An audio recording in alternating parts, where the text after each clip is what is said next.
This morning at railway stations in the major capital cities, workers are handing out to bring the message about work choices to the Australian people. This is the first event of the campaign that we've had on the ground. There'll be many events over the next few weeks, and what we're determined to do is to make sure that Tony Abbott's real agenda about work choices is exposed. We know that in his DNA, Tony Abbott is committed to bringing back work choices.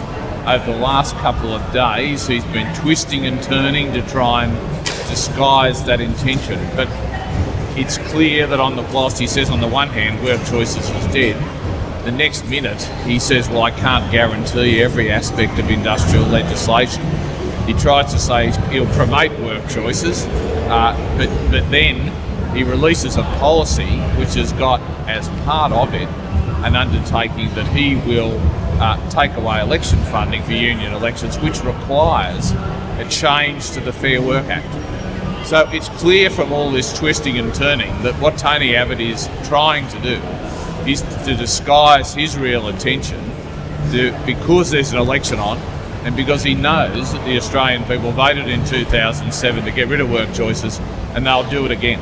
So we need to look at the government's record, you need to look at Tony Abbott's record, and you need to look at also what he said before the election was called. And what he said, of course, was that the name work choices is dead.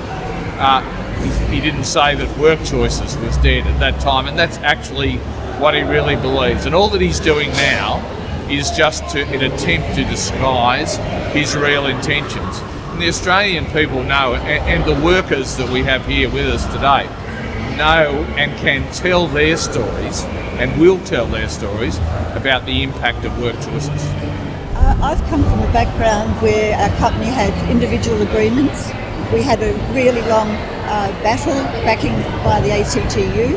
We fought long and hard. We finally got a collective agreement, and we know that we can't trust Tony Abbott to allow us to keep on a collective agreement.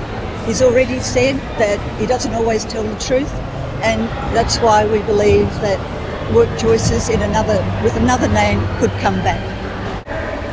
Well, I found in the company that I work for, and it's a charity organisation, as a union delegate, I lost my freedom of speech. I just didn't have a voice anymore. They tried to sack me, and I was never told what the reason was. I was taken to maybe what you call a kangaroo court and told that I actually did something, but was never actually told what it was.